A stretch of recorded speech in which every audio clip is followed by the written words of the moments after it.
안녕하세요 여러분, 반갑습니다. 송쌤이 20번째 시간으로 여러분들 앞에 섰습니다. 새로운 기분으로 새로운 강을 맞이하게 됐는데요. 바로 서양 사상의 출발점입니다. 지금까지 우리가 동양 철학까지 공부를 해왔는데요. 수능 시험 문제의 2015학년도도 마찬가지였는데요. 결국 수능 문제의 절반 정도는 앞부분의 동양 철학이 차지하는 거고요. 뒷부분의 서양 철학이 나머지를 차지하기 때문에 50%의 비중이 있다라고 보신다면 수도 없이 많은 문제들이 바로 서양 철학에서 쏟아져 나오는 개념이네요.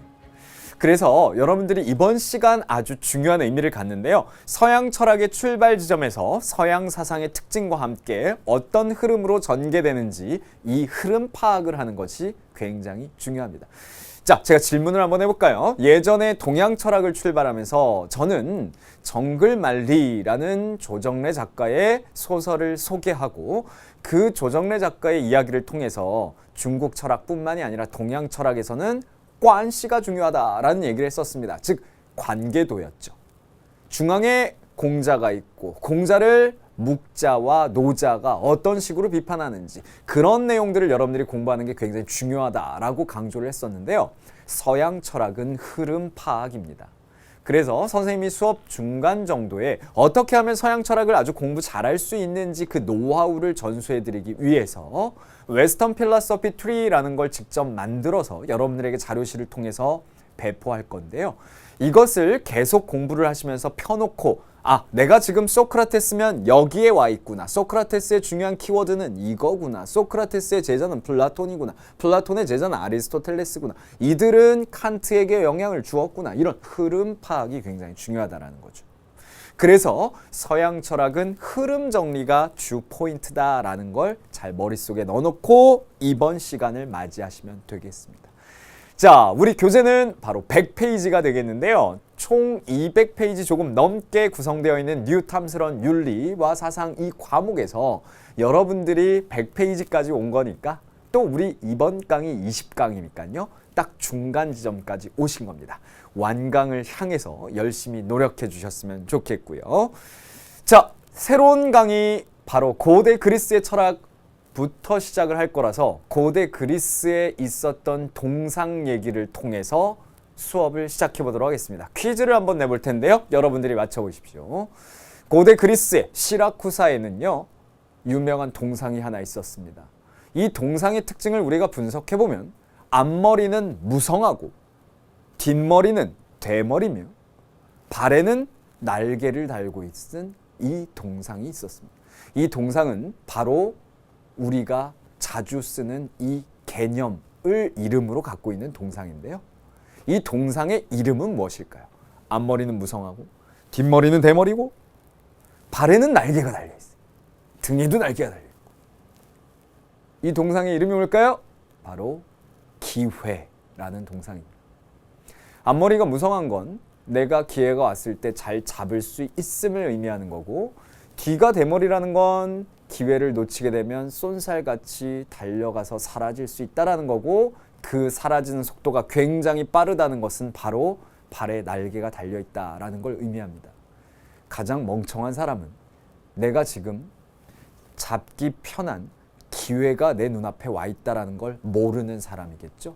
지금 이 시간도 여러분들 인생의 중요한 기회일 수 있는 전환점일 수 있는 시기입니다. 그렇기 때문에 여러분들이 내 눈앞에 기회가 와 있구나 라는 걸 잡고 그것을 내 기회로 활용할 수 있으려면 항상 깨어 있어야 되고 준비가 되어 있어야 하겠습니다. 이번 시간 여러분들이 서양 철학을 공부해서 우리 윤리와 사상을 수능 시험 보는데 제가 밑거름이 될 수 있는 좋은 기회를 제공할 테니까 여러분들은 저와 함께 잘 기회를 잡으시면 되겠습니다. 자, 이번 시간 아주 중요한 개념 이것만은 꼭을 제시하면서 출발해 보도록 하겠습니다. 서양 철학의 태동 배경을 오늘 공부하는 시간인데요. 이게 아주 중요한 포인트입니다. 어떻게 해서 서양 철학이 출발되었으며 그 출발 지점에서 우리는 어떤 특징을 발견할 수 있는 그리고 그 특징들은 어떤 식으로 전개가 되어가느냐 중요하겠고요. 그 다음 등장하는 건 이성과 경험 그리고 목적론과 의무론 그리고 서양 사상에서 이런 흐름들이 어떤 식으로 전개가 되어가는지 그걸 정리해 드릴 거예요. 제가 웨스턴 필라소피 트리라는 걸 강조하는 이유는 그 트리를 이렇게 옆으로 누워있는 트리죠. 이것을 쭉 서양 철학사를 정리할 수 있다라면 위와 아래를 쪼개서 정리할 수 있고 위는 이성을 중시하는 학파, 아래는 경험을 중시하는 학파가 그 흐름을 끝까지 끌고 가기 때문에 이 둘만 구분하고 있어도 여러분들이 시험 문제 풀 때 선택지에서 두 문항 정도는 지워낼 수 있다. 그러니까 흐름 정리가 매우 중요하다라는 거죠. 자, 선생님이 여러 가지 얘기를 던져봤는데요. 우리 교재의 100페이지 고대 그리스 철학부터 시작을 해보도록 하겠습니다. 준비한 자료 같이 보시면서 이야기해보도록 하죠. 산치오 라파엘로가 그린 고대 그리스의 철학자들이 담겨있는 아테네 학당이라는 작품입니다. 퀴즈를 내볼까요? 제가 퀴즈 많이 내죠. 한번 대답해 보십시오. 이 고대 그리스의 철학자들을 담고 있는 아테네 학당에 수많은 주인공들이 그려져 있는데요.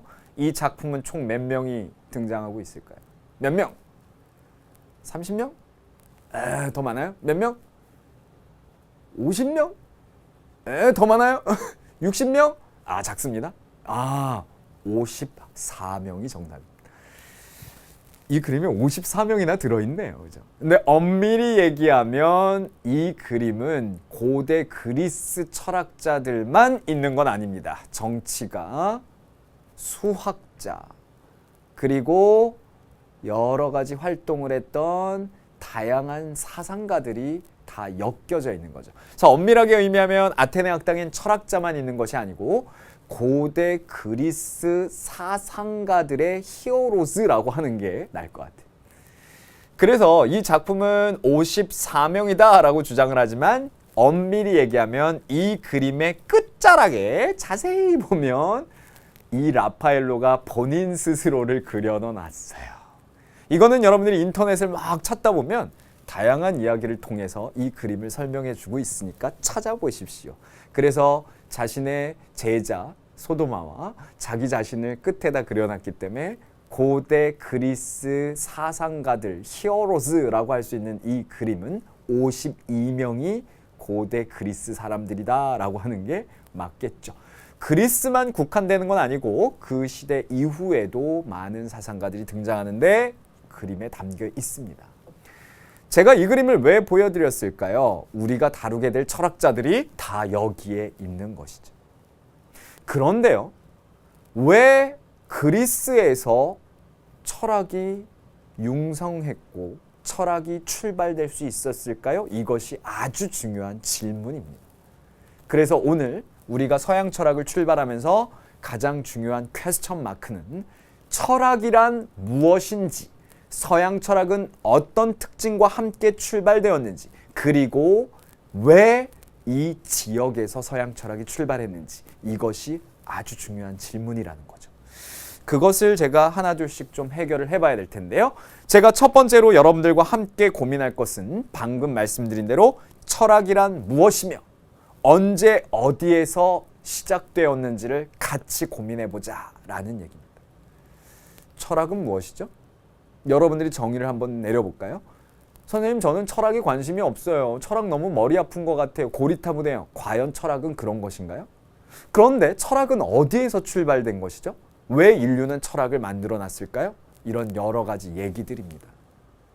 같이 한번 정리해 보도록 하겠습니다. 자, 그러면은 여러분들 교재는 100페이지가 될 텐데요. 선생님이 하나둘 좀 써가면서 이야기를 해보도록 하죠. 철학의 정의입니다.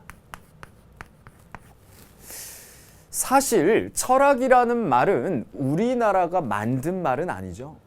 원래 철학은 필라소피라는 것을 번역한 건데요.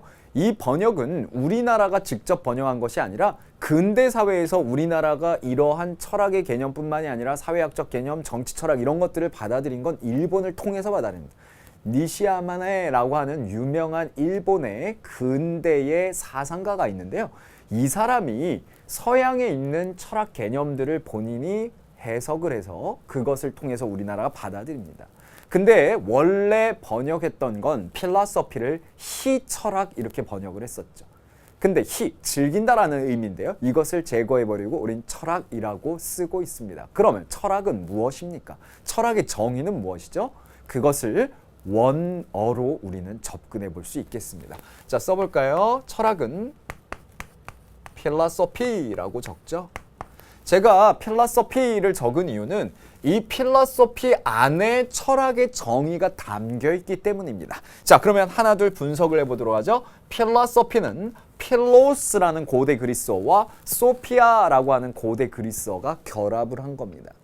필로스는 우리가 지금도 자주 사용하는 필하모닉 오케스트라 할 때 필에 담겨 있는데요.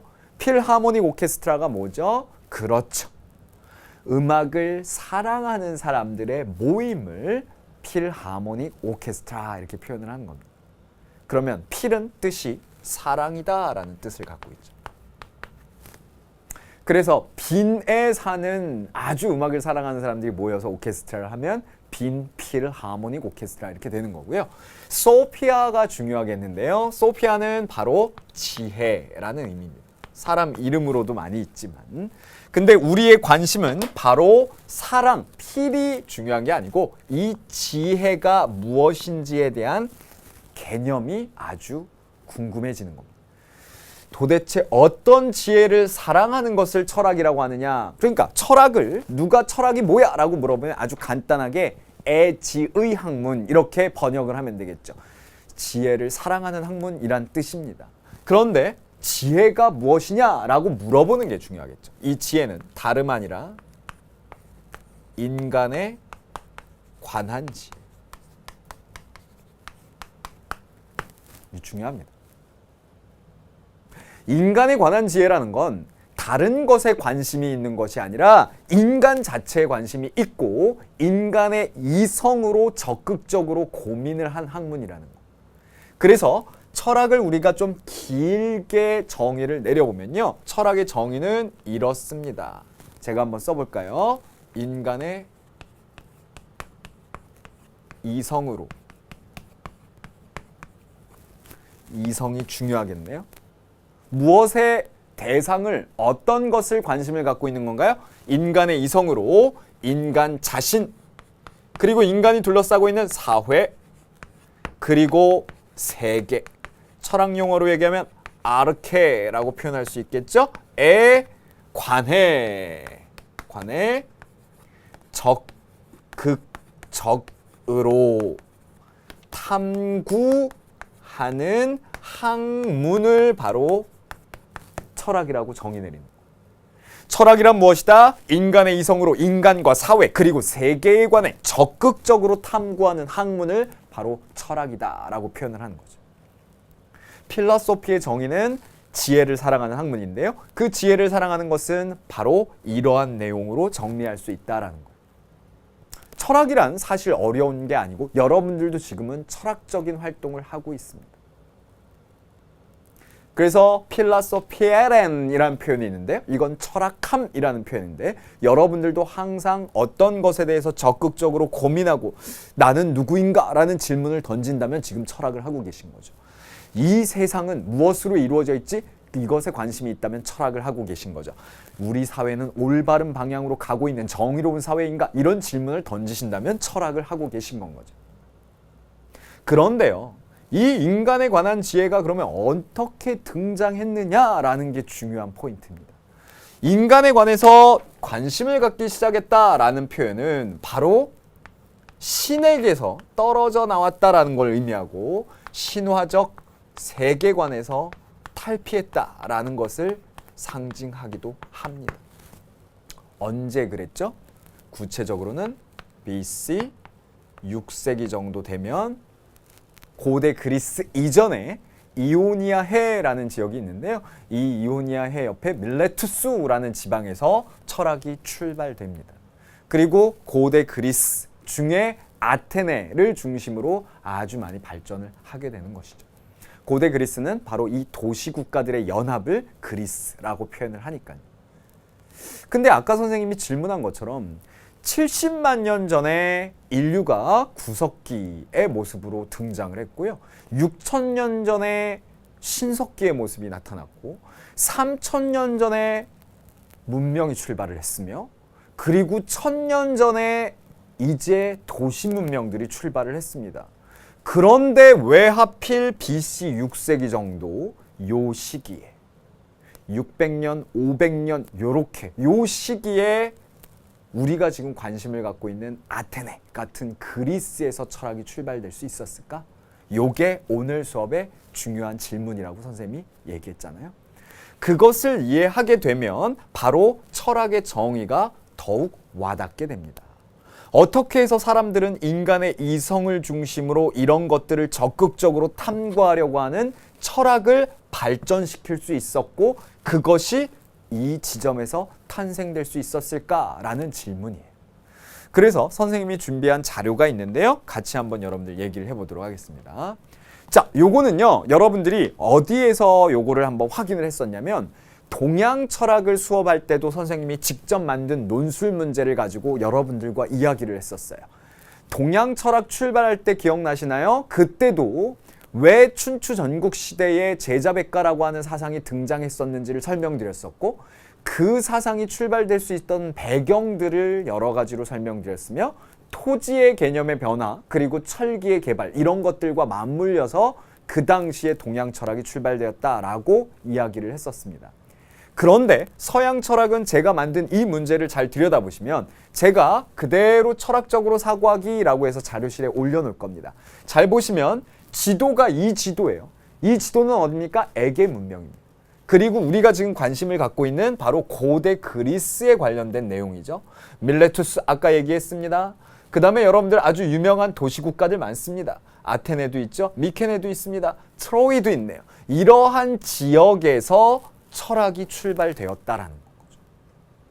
그런데 이 지역이 어떤 요인 때문에 철학을 등장시킬 수 있었는지 철학의 정의는 아까 우리가 내린 대로 인간의 이성으로 적극적으로 세계에 대해서 고민하고 탐구하는 학문인데요. 이 아래에 보면 철학이란 어떻게 정의를 내릴 수 있다라는 글이 나오고요. 이 글들을 중심으로 해서 제가 묻고 있는 질문은 딱 이겁니다. 어떻게 해서 아까의 그 지점, 바로 여기죠. 여기에서 철학이 등장할 수 있는지를 이 글을 통해서 철학의 정의입니다. 아까 우리가 내린 정의죠. 이것을 통해서 본인이 주장을 해봐라. 왜 하필 이 지역에서 철학이 등장했느냐? 그것도 BC 6세기 정도 무르익어서. 처음의 문명은 사실 이 문명들 여기가 아니라 에게 문명이 아니라 황하 문명도 있죠. 인더스 문명도 있습니다. 그죠? 그래서 이런 유명한 이집트 이런 데서 등장을 했을 법한데 그게 아니라 여기에서 출발을 했다라는 걸 정리해 보면 이렇게 정리할 수 있다라는 거예요. 선생님이 모범 답안을 한번 만들어 봤는데요. 철학의 정의는 다시 한번 얘기하면 인간의 이성으로 적극적으로 세계에 대해서 고민하는 학문을 철학이라고 한다.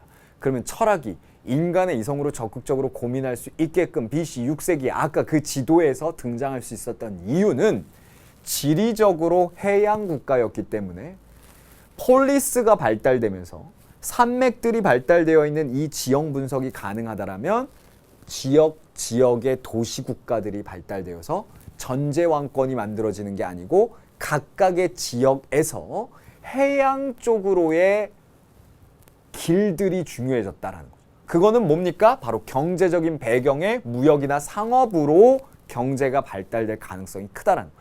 완전 중국 얘기랑 다르죠? 중국은 농업이 자리를 잡는데요. 자, 그런 것이 어떤 영향을 줬을까요? 자꾸 밖으로 나가면서 무역과 상업을 발달시키면서 무역과 상업을 하는 사람들은 농사를 짓는 사람들과 다르죠. 무엇이 관심이 많을까요? 무역과 상업을 하기 때문에 이해타산이 굉장히 중요하다라. 이해타산은 신이 해주는 게 아니죠. 아까 얘기한 거 다시 써놓은 거 한번 가볼까요? 어떻게 신화적인 세계관에서 탈피했느냐? 잘 들여다보면 무역과 상업을 발달시키면서 신이 무역과 상업을 통해서 우리에게 돈을 벌어주는 게 아니다 보니까 신이 중요한 게 아니라 인간이 스스로 이해타산을 고민하고 그렇게 자유로운 사고방식을 가지고 적극적으로 세상을 개척할 수 있고 개척할 수 있는 힘이 인간의 철학함에서 나온다라는 걸 스스로 깨우치면서 이 철학을 출발시키고 발전시켜 온 게 아니겠느냐라는 주장인 거예요. 누가 주장한 거죠? 제가 그렇게 주장한 거예요. 제가 문제를 만들어 놓고 그렇게 분석을 해서 대답을 하면 좋은 답이다 라고 얘기를 하는 거죠. 그러면서 결국 이성과 사유를 중시하는 서양 철학의 특징, 그리고 분석적 시각과 개인주의 문화, 이런 것들이 발달이 됐다라고 지금 얘기를 하고 있는 건데요. 여기에서 확인할 수 있는 건 딱 하나입니다. 철학이 정의를 내릴 때 인간의 적극적인 사고 과정, 그리고 이성을 통해서 세계를 분석하고 뭔가 제시하려는 그 사고에서 출발을 한 것이고, 그것은 BC 6세기의 고대 그리스에서 활발히 출발될 수 있었다라고 얘기를 하면 되겠죠. 자, 여기까지 선생님이 말씀을 드렸는데요. 사실은 우리가 철학이다라는 거에 대해서 이렇게 관심을 갖고 철학에 대해서 과연 현대사회에 철학이다라는 게 필요할까, 이런 질문들도 많이 하게 되는데요. 반대로 요즘에는 인문학이다라는 걸 굉장히 강조하면서 철학이다라는 게 중요하고 기본이다라고 얘기하는 사람들도 있습니다. 아까 얘기한 대로 철학이 언제 시작되었고 그것이 어떤 의미를 갖는가에 대해서 대답을 딱 정리를 해보면 제가 한번 보여드릴게요. 이거죠? 철학적 대답은요.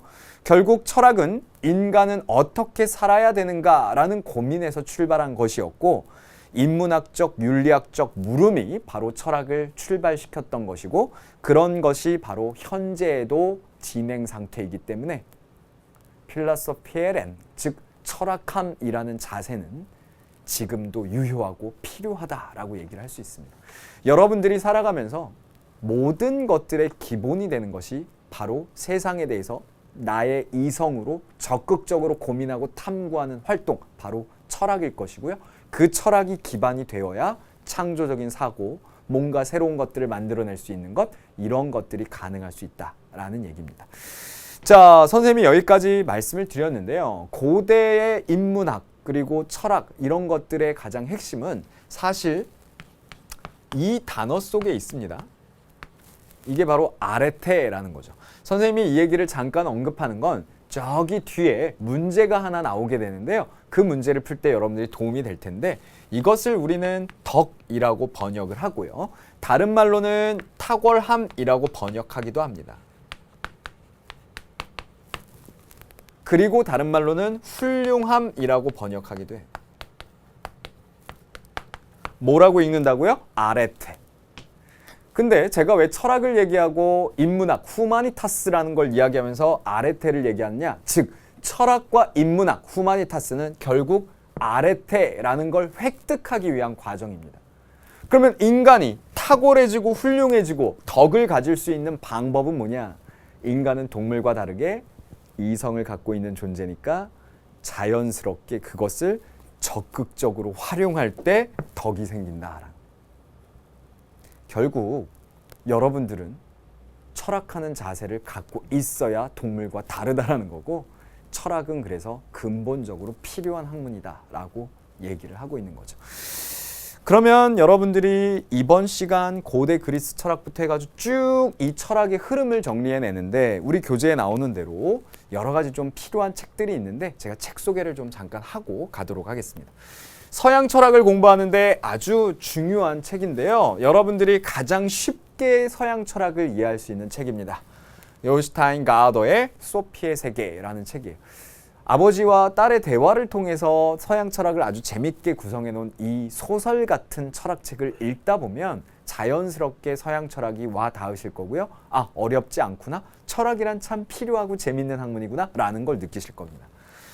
이 책은 제가 시중에 나와 있는 책 중에 좀 가장 비싼 책으로 기억이 나기도 하는데, 두껍고 뭐 화려합니다. 근데 내용이 아주 괜찮습니다. 이 책을 통해서 여러분들은 서양 철학의 아주 명확한 개념 정리가 가능할 것 같고요. 다음은 우리 철학 쪽에서 고등학교 선생님인데요. 아주 많은 활동을 하고 계십니다. 철학 역사를 만나다라는 책인데요. 역사적인 사건과 철학이 어떻게 연계되어서 설명될 수 있으며 그것을 우리는 어떻게 분석할 수 있는지 아주 탁월하게 기술을 해놓고 있습니다. 철학을 아주 재미있게 접근했다라는 면에서 저는 추천하고 싶고요. 이 책을 여러분들이 꼭 보실 수 있으면 좋을 것 같아요. 특히 특히나 수시를 대비하기 위해서나 여러분들이 이것저것 자기소개서를 꾸리기 위해서 고민을 하고 계시다면 바칼로레아 문제가 모여있는 이 책을 한번 읽어보십시오. 제목은 세계의 교양을 읽는다라는 책인데요. 여기에서 철학적인 질문들이 굉장히 많이 나옵니다. 바칼로레아 문제는요, 사실 1년 전에 알려주죠. 문제가 아주 간단합니다. 인간이란 무엇인가? 이걸 쓰는 거예요. 1년 동안 고민해가지고. 그게 프랑스의 졸업시험이자 대입시험으로서의 바칼로레아입니다.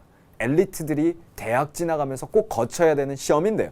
그 시험에서 나오는 질문들은 우리가 수업을 하면서 단지 플라톤, 아리스토텔레스 지식적인 측면만 채우는 것이 아니라 여러분들이 본질적으로 고민해야 될 것들을 던져주는 질문들입니다. 선생님도 학교에서 학생들한테 그런 질문들을 1년의 과제로서 내주고 1년 동안 고민해봐 라고 하고 글 써봐 라고 하는데요. 여러분들은 이 책을 통해서 철학적인 질문들에 대해서 한번 고민을 해보셨으면 좋겠습니다. 자, 제가 추천한 책들 서양 철학을 앞으로 공부해 가는데 굉장히 도움이 될 내용들인 것 같은데요. 제가 감독님한테 이거 좀 타이트하게 한번 잡아달라고 얘기를 했었는데 여러분들한테 제가 자료실에 올려놓을 자료예요. 아까 말씀을 드렸지만 웨스턴 필로소피 트리라는 것을 다음 시간부터 여러분들이 공부를 할 때 지금 이 시간도 그렇습니다. 딱 펴놓고 저와 함께 공부를 해주십시오. 저 송쌤이 여러분들한테 전달하는 서양 철학 공부법 노하우인데요. 여기에 나오는 이 웨스턴 필로소피 트리라는 겁니다. 자, 요거를 제가 칼라로 이렇게 뽑아놨지만 이거를 제가 자료실에 그대로 올려놓을 거거든요. 그래서 요거를 여러분들이 다운을 잘 받으셔서 고대 그리고 현대까지의 이 흐름을 한눈에 딱 정리해 놓으신다면 굉장히 서양 철학에 좀 나는 서양 철학 자신감 있어. 난 문제 어떤 식으로 나와도 다 풀 수 있어. 이런 느낌을 가지실 수 있을 것 같아요. 좋습니다. 여러분들이 자료실에서 꼭 다운로드 받고 저와 서양 철학 공부할 땐 왼쪽 한 켠에 이 웨스턴 필로소피 트리를 딱 펼쳐놓고 지금 여기 와 있구나. 지금 중세 시대네? 지금 근대 중기에 와 있구나. 요 느낌을 가지고 공부를 한다면 굉장히 능통할 수 있을 것이다. 자, 그러면은 우리 교재에 나와 있는 것들을 한번 정리를 해볼까요? 자, 101페이지입니다. 101페이지에 전체적으로 서양 철학을 공부하면서 꼭 나오는 개념 중에 하나가 의무론과 목적론이라는 건데요. 자, 한번 정리해 보도록 할게요. 101페이지입니다. 서양 철학을 관통하고 있는 의무론은 우리가 도덕적인 행위를 하는 것은 의무의식에서 나와야 된다라는 개념입니다. 근데 그 의무라는 것은 도덕 법칙을 의미하기도 하는데요. 그래서 의무론의 가장 대표적인 인물이 임마누엘 칸트가 되는 거죠. 자, 아래 표에도 나와 있죠. 그런데 의무가 중요한 게 아니라 우리는 어떤 행위를 하는 데 있어서의 일정한 목적이 있어서다라는 건데요. 이 목적은 타겟 혹은 골을 의미하기도 합니다. 근데 이 목적이다라는 건 뭘 얘기하는 거냐면 결국 목적은 결과를 얘기하는 겁니다. 예를 들면 그 결과가 뭘까요? 쾌락을 산출시켜야 된다라든지 혹은 행복을 산출시켜야 된다라든지 그런 결과를 지켜보고서 이 행위가 도덕적이었네 라고 평가할 수 있다라는 건데요. 아래에 나오는 것처럼 공리주의자들이 대표적인 목적론이라고 표현할 수 있겠고요. 의무론이라는 것은 행위의 결과보다는 행위를 하게 된 의지나 동기에 주목을 하기 때문에 동기가 선하게 출발했다면 결과가 어떻게 나오더라도 그건 선한 행위야 라고 평가할 수 있다라는 어찌 보면 좀 딱딱한 개념인 거죠. 그래서 데온톨로지라고 하는 이 의무론은 대표적으로 칸트가 주장을 한 윤리설이기도 합니다. 그 다음에 텔레올로지라고 하는 이 목적론은 공리주의자가 가장 대표적인데 여기에 나와 있는 것처럼 행위의 결과를 중시하고 효용성을 중시한다. 효용성이 뭐예요? 예를 들면 결과적으로 나타나는 쾌락이나 행복 이런 것들을 산출시켜야 된다는 거죠. 자, 다음 그 아래 자료도 한번 볼까요? 적용의 난점이 있는데요. 딱딱하다라는 게 문제예요. 의무로는 딱딱하죠. 언제 어디서나 예외 없게 의무적으로 동기가 중요하고 이건 너무 딱딱하잖아요. 그래서 칸트 철학의 맹점 중에 하나가 너무 딱딱하다라는 데 있습니다. 그런데요, 오른쪽에 목적론은 그러면 장점만 있느냐? 아니죠. 맨 결과만 따지고 행복을 산출시키는 것만 옳은 행위다라고 본다라면 인간이 본질적으로 해야 되는 당위적인 행동들, 인간이기 때문에 해야 될 것들, 이런 것들을 놓칠 수 있다라는 거고요. 과연 모든 사람들이 합의할 수 있는 인생에서의 객관적인 목적이 존재할 수 있느냐라는 반문을 하기도 합니다. 대표적으로는 칸트의 윤리사상, 공리주의 이런 것들이 있는데요. 지금 여러분들은 흐름을 정리하시면서 제가 웨스턴 필라소피 트리에 그려드린 것처럼 윗부분에 있는 이성을 중시하는 사람들이 거의 의무론적 성격이 강합니다. 물론 예외는 존재합니다만은 99.9% 맞기 때문에 그냥 외워버리셔도 돼요. 아랫부분의 경험을 중시하는 학파들은 주로 목적론을 계승합니다. 그래서 그 흐름 속에서도 이성 의무론, 목적론은 경험 이렇게 연결하셔도 우리 고등학교 수준에서 문제 푸는데 크게 문제는 없어요. 삐딱선을 타는 예외인 철학자들이 몇 있기는 합니다. 독특한 사람들이. 이성을 중시하면서도 목적론을 바탕으로 깔고 있고 이런 사람들이 있지만 크게 다뤄지진 않기 때문에 여러분들은 의무는 바로 이성 쪽, 목적론은 경험 이렇게 이해를 해두셔도 좋은 요령이 생기는 것이죠. 그 다음에 제가 지금 말씀드린 대로 전체적인 흐름 파악이 중요하다라고 했는데요. 우리 교재 101페이지에 나오는 요 표를 한번 여러분들이 봐보십시오. 자, 이성을 중시하는 학파 소크라테스, 플라톤, 아리스토텔레스에서 시작해서 헬레니즘 시대에는 스토이시즘이 나오고요. 그 다음에 근대의 합리론자 데카르트, 스피노자, 라이프니츠 이런 사람 나오죠. 칸트, 헤겔에 이르러서 현대 철학의 웰겐 하버마스까지 이어갑니다. 이게 이성을 중시하는 학파들이에요. 하버마스는 현대 철학자인데도 독특하게 이성을 중시하는 사람입니다. 계몽을 포기하지 않은 독특한 철학자인데요. 헤겔은 우리가 새로 교과서가 바뀌면서 빠져 있습니다. 그래서 다루지 않게 되겠고요. 현대 철학자는 따로 빼서 우리가 정리를 한번 할 겁니다. 이 뒷부분은요. 그 다음 감각과 경험을 중시하는 학파는 소피스트가 선구자고요. 다음 시간에 다뤄지겠죠. 이 둘의 라이벌 관계를 다음 시간에 아주 드라마틱하게 공부하게 될 겁니다. 그 다음 에피쿠로스 학파가 헬레니즘 시대의 쾌락주의자로 등장을 하고요. 경험론 근대에 등장하죠. 공리주의와 실용주의까지 이어지는데요.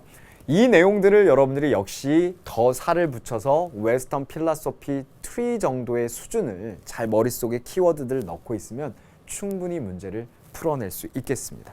시기순으로 한번 정리를 해보면요. 고대 그리스의 철학자들 소크라테스, 플라톤, 아리스토텔레스 배우실 거고요. 그 다음 마르크스 아우렐리우스입니다. 그 다음 에피쿠로스죠. 헬레니즘 시대의 철학자예요. 요걸 그대로 옆으로 이렇게 뉘면 이 아우렐리우스가 스토아 학파고요. 이성을 계승하는. 그 다음에 에피쿠로스 학파는 쾌락을 계승하는 사람이어서 위이성과 경험 쪽 이렇게 또 나뉘어지겠죠. 그 다음 중세에는요. 아우구스티누스와 토마스 아퀴나스의 사상인데요. 요거는 제가 짧게 정리해가지고 중세시대는 시험 문제 한 문제 정도 달아지는데 나오는 부분은 뻔합니다. 그래서 교부 철학과 스콜라 철학을 제가 짧게 정리를 핵심적으로 해드릴 겁니다. 그 다음 근대로 넘어가서 시험거리들이 막 쏟아집니다. 자꾸 시험 얘기해서 미안하지만 중요한 철학자들이라는 거죠. 자 보시면 데카르트, 스피노자. 그 다음 경험론자 쪽에서 보면 베이컨, 홉스, 흉 이런 사람들이 대표적인 철학자들이다라고 얘기할 수 있습니다. 자 그리고 근대 후기에는요. 칸트와 헤겔이 등장하는데 영국 쪽에서는 역시 경험을 이어받는 사람 계속 이성, 경험 이렇게 가죠. 벤담과 밀이라고 하는 독특한 공리주의자들이 등장을 합니다. 우리가 자세히 배울 거고요. 여러분들은 지금 수능 특강이 아니라 뉴 탐스런을 공부하기 때문에 기초부터 스텝 바이 스텝으로 아주 잘 차근차근 밟아 나가야 되거든요. 그래서 선생님이 차근차근 자세히 설명을 드리는 겁니다. 마지막으로 현대 철학에 가게 되면 쇼펜하우어, 키에르케고르, 사르트르, 존 듀이의 실용주의 이런 것들을 배우게 될 겁니다. 전체적으로 어떤 흐름 속에서 우리가 지금 배우고 있는 철학자들을 정리해야 되는지 제가 한번 개괄을 해드렸고요. 마지막으로 상대주의 윤리와 보편주의 윤리라는 파트가 우리 교재 102페이지에 나오는데요. 요거 잠깐 정리하면 문제풀이로 들어갈 수 있겠네요. 같이 한번 보시죠. 102페이지입니다. 상대주의 윤리와 보편주의 윤리라는 건요. 어찌 보면 이게 이성 쪽과 그 다음에 경험 쪽과 통한다라고 봐도 무방한데요. 선구자는 소크라테스고요. 선구자는 소피스트입니다. 상대주의는 다음 시간에도 자세하게 다뤄지겠지만 도덕 원리는 개인이나 문화에 따라 다르기 때문에 상대적으로 이해되어야 된다. 절대적인 기준은 없다라고 얘기를 하는 겁니다. 그런데 소크라테스는 시공을 초월해서 보편타당한 윤리가 존재한다라는 거예요. 예를 들면 시공을 초월해서 인간의 생명은 언제 어디에서나 소중하게 다뤄져야 된다. 이런 자연법 사상 같은 것이 예가 될 수 있겠죠. 분명히 그런 것은 존재하는데 너무나 니네는 현실주의자적으로 그런 건 없고 정의라는 것도 없고 돈과 부와 명예를 지닌 자, 권력을 가진 자들의 정의는 서는 것이지 특별한 정의라는 기준은 없는 거야. 이런 얘기들을 잘못 가르치면 안 된다라고 맞서 싸운 거죠. 자, 장점은 시대의 변화에 쉽게 적응하는, 그래서 이 사람들 소피스트들은 되게 돈도 많이 벌고 명예도 많이 있었으며 그 당시엔 권력자들이기도 했었습니다. 그러나 소크라테스의 장점은요, 4대 성인, 5대 성인에 불릴 만큼 인간으로서 우리가 추구하려고 하는 그 본질을 건드려줬다라는 거고요. 도덕적 권위를 세우기 용이하며 사회 질서를 유지하는 데 도움이 된다. 이 이야기는 도덕적 권위라는 것 자체가 인간의 본질에 대한 이야기고 그것의 장점을 우리는 발견할 수 있다.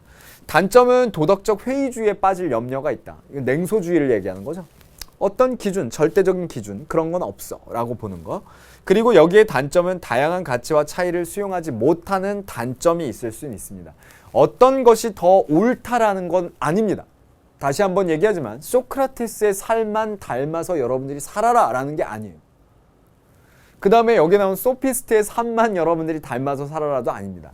둘의 장단점을 잘 이해하시고 여러분들이 고민을 통해서 인생관을 정립하는 게 중요하겠죠. 그게 바로 철학하는 자세니까요. 자, 그러면 오늘 배운 지식들을 가지고 한번 문제를 풀어볼 텐데요. 일단 확인학습 문제 간단하게 풀어보도록 하겠습니다. 우리 교재는 101페이지에 준비되어 있는데요. 같이 보시죠. 의무론적 윤리, 배웠네요. 의무론 하면 칸트가 떠오르고요. 그러면 1번 도덕법칙에 대한 예외를 인정한다. 안 되죠. 도덕법칙에 대한 예외가 없기 때문에 너무나 딱딱해서 문제점이 있을 수 있다라고 지적했었고요. 2번입니다.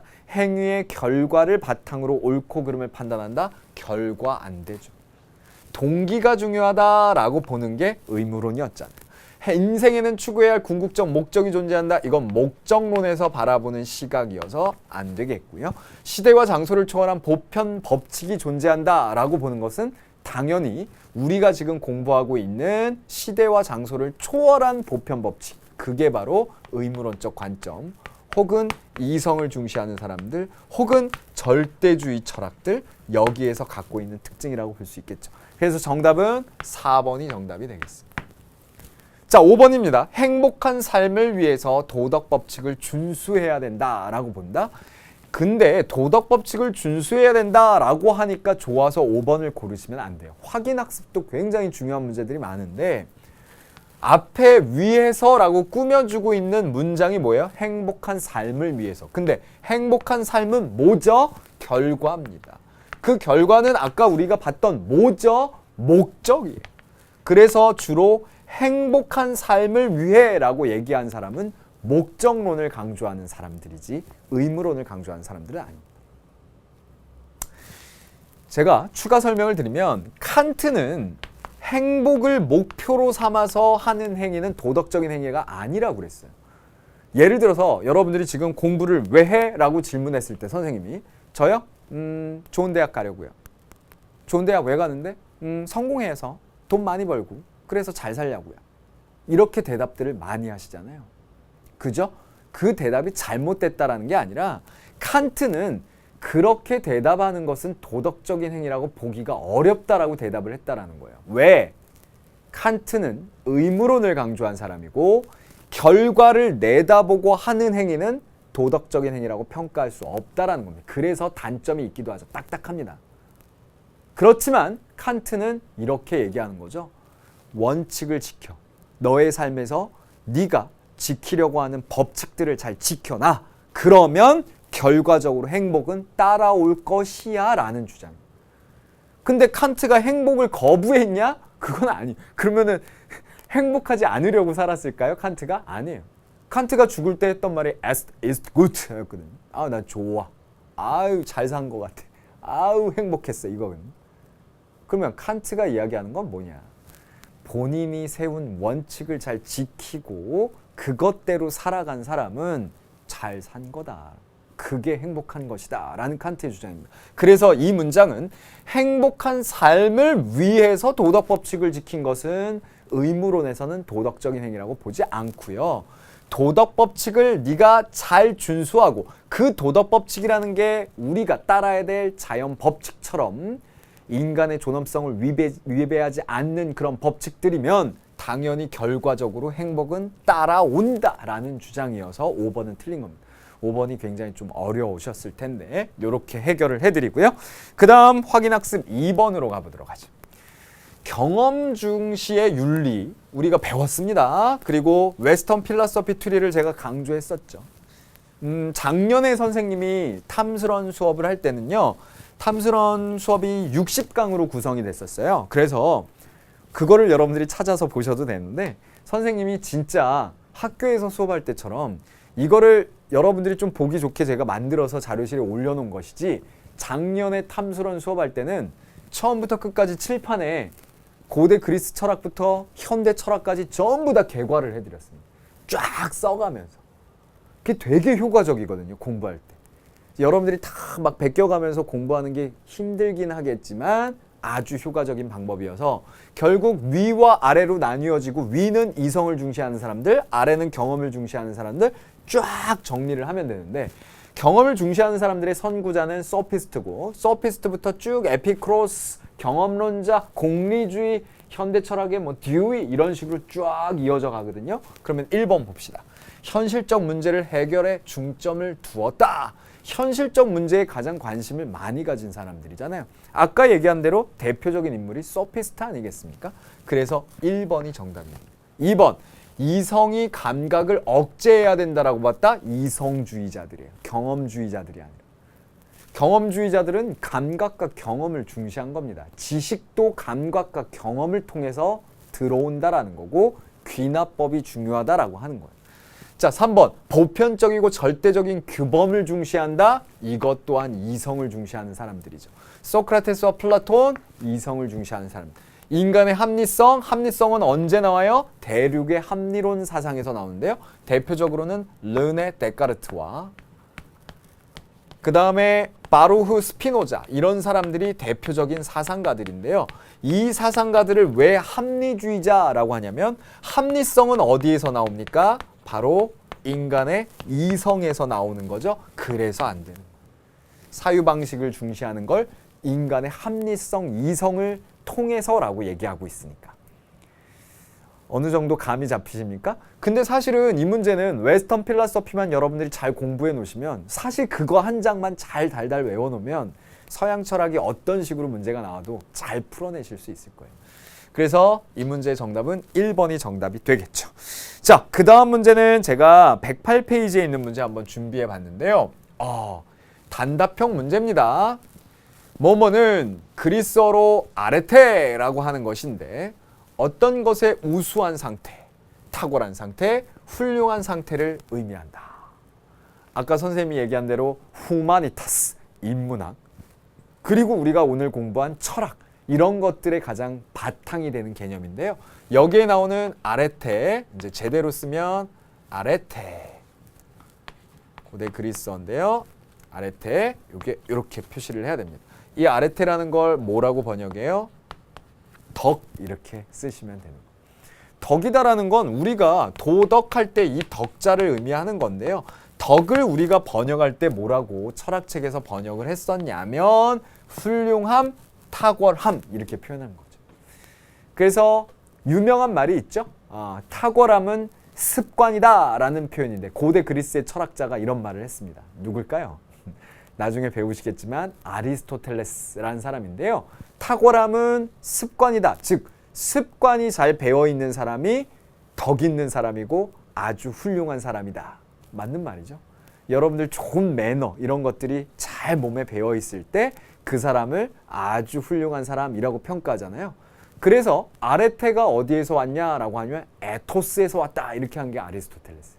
에토스가 바로 습관을 의미하거든요. 근데 이 습관이라는 게 결국 ethics, 윤리학의 어원이 되기도 합니다. 결국 에토스, 습관이라는 것, 윤리라는 것, 덕이다라는 것, 그리고 아레테라는 개념은 다 한 가지다라고 볼 수 있는 건 거죠.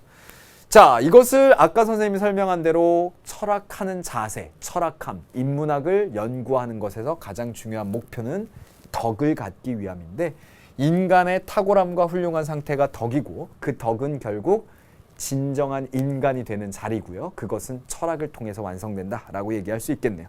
자, 그 다음 문제입니다. 서술형 문제인데요. 이거는 우리가 배웠던 마지막 주제와 관련이 되죠. 한번 보세요. 의무론적 윤리와 목적론적 윤리로 나누어 볼 수가 있는데 전자는 도덕 법칙에 따르는 것을 우리의 의무라고 하면서 행위의 결과보다는 그러한 행위를 하게 된 의지나 동기에 주목하는 것이고 후자는 우리가 추구해야 할 어떤 목적이 있음을 전제하고서 전개되는 윤리로서 그 목적에 해당되는 것을 행복과 쾌락이라고 합니다. 그러면 간단하게 여러분들이 쓰실 때 이런 식으로 나눠서 쓰면 되겠죠. 요것의 옳고 그름의 기준이 뭐냐? 그러면 의무로는 옳고 그름의 기준이 뭐고 그 다음에 목적론은 무엇을 기준으로 삼느냐. 의무로는 보편타당한 법칙 그리고 뭘 중시해요? 동기를 중시하죠. 그러나 목적은 결과를 중시하고 그 결과라는 건 다름 아니라 행복이나 아니면 쾌락과 같은 결과, 산출물을 얘기하기 때문에 두 사상이 어디에 포인트를 맞추고 있는지를 여러분들이 구분해서 정리를 하면 좋은 모범 답안이 될 수 있겠습니다. 자, 선생님이 이번 시간에 다뤄진 주제들을 가지고 이런 문제까지 다 정리를 해드린 거거든요. 그러니까 개념을 잘 정리를 해놓으시면 이따가 여러분들이 쫙 공부를 하신 이 마지막 정리하는 개념 요거를 잘 맞추실 수 있을 것 같아요. 자, 여기까지 공부한 거 한번 정리를 해보도록 할까요? 자, 무엇을 중시하는 사람들, 무슨 주의, 그리고 동기를 중시했고 뭐 연역법을 중시한다. 뭐가 들어갈까요? 첫 번째 키워드, 바로 이성을 중시하는 사람. 이성을 중시하는 사람들은 뭐, 무슨 주의? 절대주의를 강조합니다. 그리고 동기를 강조하고 들어갈 단어는 의무론이겠죠. 자, 그 다음에 경험주의, 경험을 중시하는 사람들은 웨스턴 필라소피 트리의 아래쪽에 흘러가는 사람들인데요. 무슨 주의? 그렇죠, 상대주의라고 합니다. 그리고 결과를 중시하고 마지막 목적론이죠. 오늘 우리가 공부했던 개념이 이 흐름, 그리고 의무론과 목적론, 그리고 다음 시간에 절대주의와 상대주의의 출발점상에 있는 이성주의의 선구자 소크라테스, 그들과의 세계의 라이벌 소피스트를 만나시게 될 겁니다. 자, 오늘 제가 준비해 온 것들 여기까지 다 여러분들한테 지식 전달은 했는데요. 선생님이 강조했던 철학하는 자세, 이것은 우리네 삶을 굉장히 빛내주는 보석이 될 겁니다. 철학함은 보석함이 될 거예요. 여러분들이 저와 함께 열심히 철학함을 즐겨보자고요. 자, 다음 시간 21강에서 만나도록 하겠습니다. 수고하셨습니다. 다음 시간에 만나요. 안녕.